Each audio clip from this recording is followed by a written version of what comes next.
Next apply ചെയ്യുന്നത് line വരച്ചിട്ട് lotus ആണ് കൊടുക്കുന്നത്. ലോട്ടസ് താഴേക്ക് വരുന്ന ഒരു മോഡലാണ്. ലോട്ടസിൻ്റെ എങ്ങനെയാണ് വരയ്ക്കുന്നതെന്ന് നോക്കുക കേട്ടോ.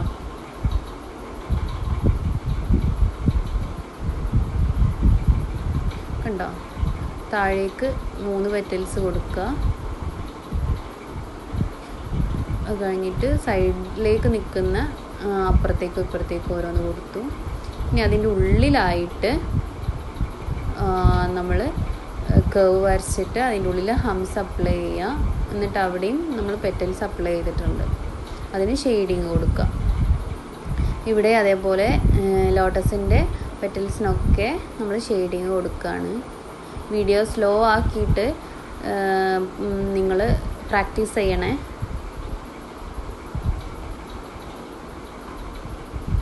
നെക്സ്റ്റ് വരയ്ക്കാൻ വേണ്ടിയിട്ട് സ്റ്റെം വരച്ചു കൊടുക്കുകയാണ്. ഈ ഇപ്പുറത്തെ സൈഡിലേക്ക് നിൽക്കുന്ന ഒരു വിധത്തിൽ കണ്ടോ, ഇതിൽ കാണുന്ന ആ ഒരു മെത്തേഡ് തന്നെ ലോട്ടസ് വരയ്ക്കാം. നമ്മൾ മുമ്പേ പഠിച്ചിട്ടുള്ള ലോട്ടസ് അല്ല, ഇത് വേറൊരു മോഡലാണ് കേട്ടോ. കുഞ്ഞു പെറ്റൽസ് അവിടെ കൊടുത്തിട്ട് അത് ഷെയ്ഡ് ചെയ്യാണ്.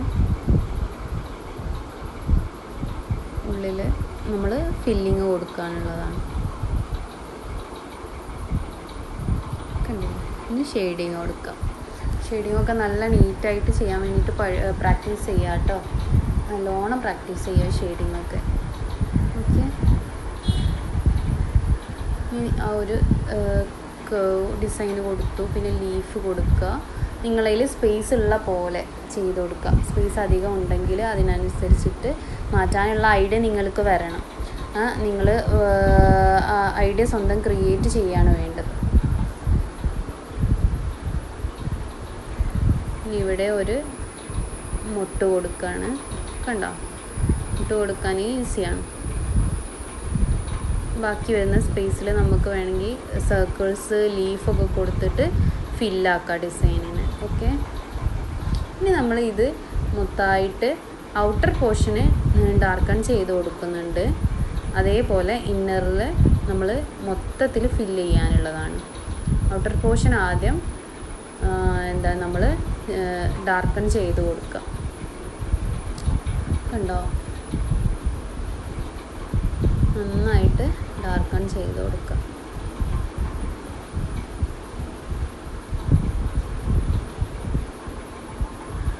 ഇനി നമ്മൾ ഉള്ളിലുള്ള എല്ലാ പോർഷനും, നമ്മൾ ഡിസൈൻ വരച്ചിട്ടില്ലാത്ത എല്ലാ പോർഷനും നല്ലോണം ഫില്ല് ചെയ്ത് കൊടുക്കുക. അപ്പോഴാണ് ഈ ഡിസൈനിൻ്റെ ഭംഗി നമുക്ക് എടുത്ത് കാണുള്ളൂ.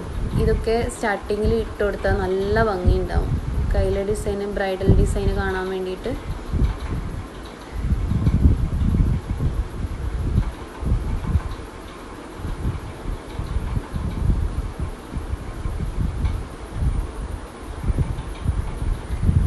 ഇപ്പോൾ കണ്ടില്ലേ,